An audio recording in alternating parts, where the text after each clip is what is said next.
Hi, I'm Steve Murphy, and welcome to the Insider Exclusive. Today, we are continuing our series on headline legal news, focusing on the LA Fire Department and overtime violation charges. Stay tuned.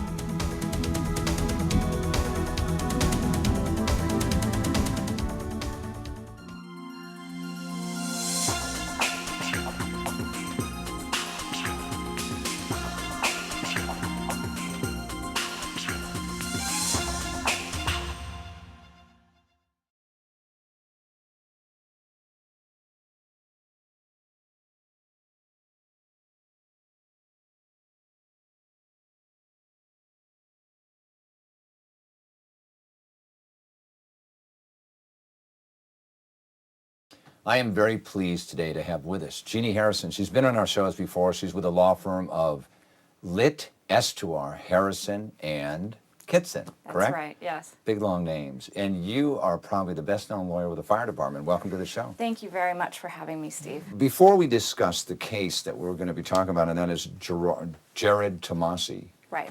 in overtime charges, overtime violations, you sent me a checklist about how to be a good rookie.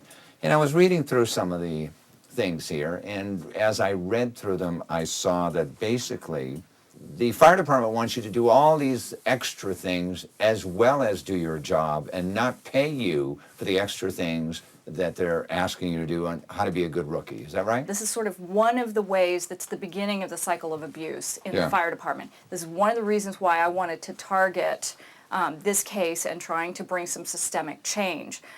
Because I want to block the beginning of the cycle. The abused becomes the abuser.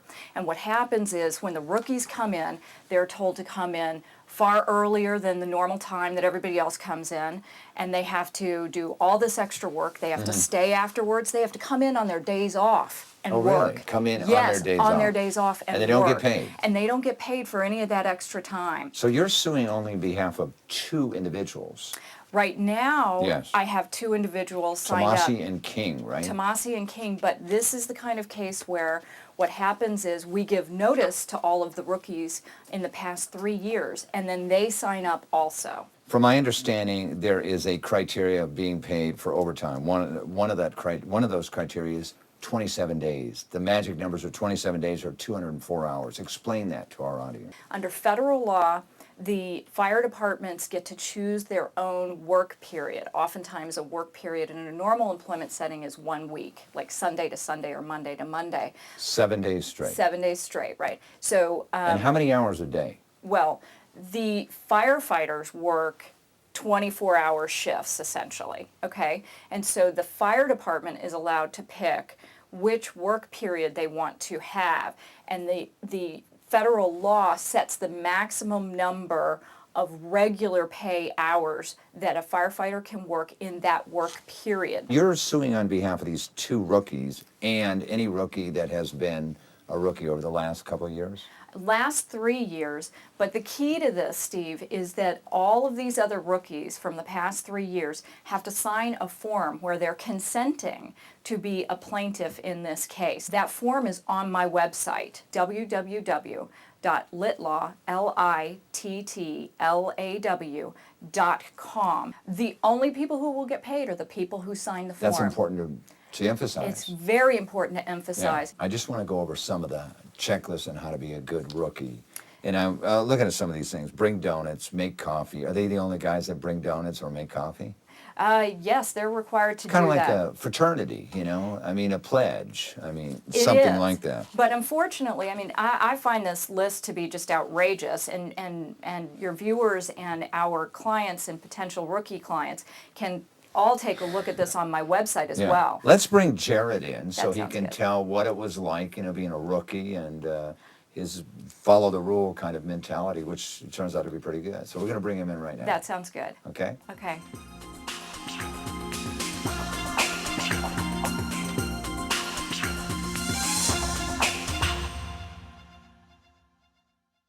I am very pleased to have with us today Jared Tomassi. Welcome to the show. Thank you. What's it like being a rookie at the fire department? It's difficult. It's like you said, it's playing the game. Well, let me ask you this. You told me you were 7 years in the military. Correct. You came out of the military. Why'd you want to be a firefighter? I love to serve my community. It was a profession that was blue collar. It was challenging your mind and Yeah. your body. Not being in an office setting is what my personality was like. So you went through the academy. I understand you were #1 in your class, right? I was actually in an academy at Mount San Antonio College, which I ran the most awards in the history of the academy. And then I went to the Drill Tower 40 at LA City and won the Golden Cross and was in the top 5 during the 18 weeks. How do you get assigned to the firehouse? How do they do that? What they do is they look at personalities Yeah. and they say, hey, this guy is capable of any of our fire stations. And they put you in situations where it's more stressful, larger call volume, more difficult type of calls, Right. larger houses with more people to deal with, which can be difficult for some. Remind our audience, what was it like when you showed up at that firehouse?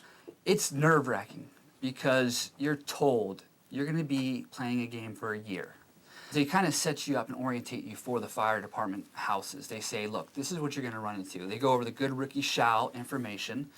And some of those things in there, I think, are a little bit, I don't know if the word's ridiculous, but I mean... Like, for example, what? You know, you need to show up with donuts. Okay.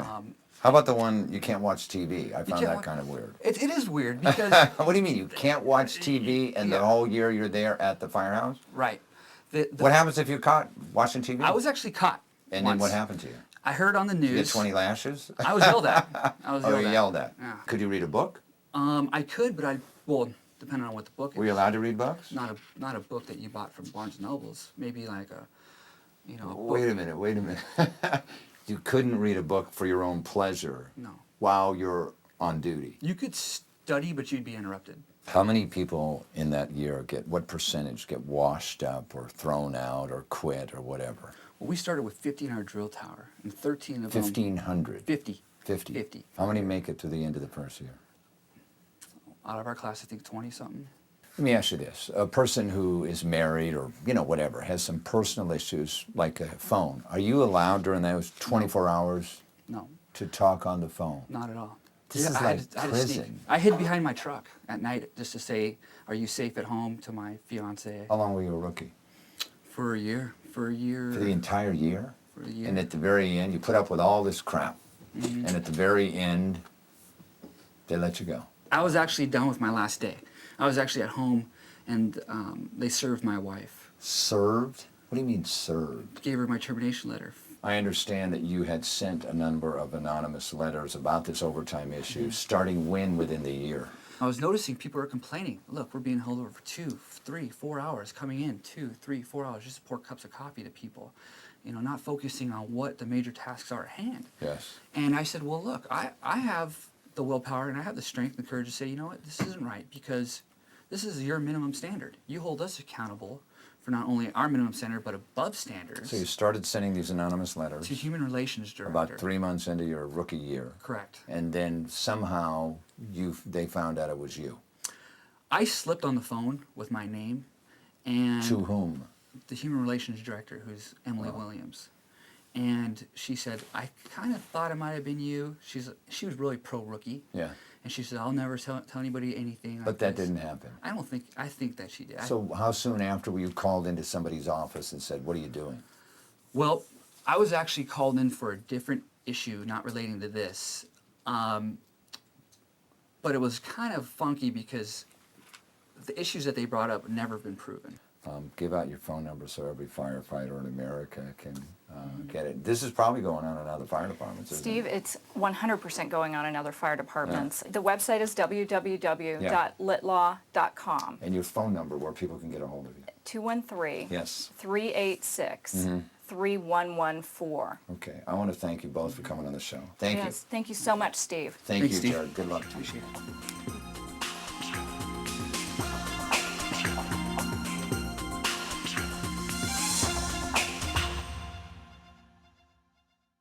Thanks for joining us, and thanks for watching. You can get more information about our guest and the shows at www.insiderexclusive.tv.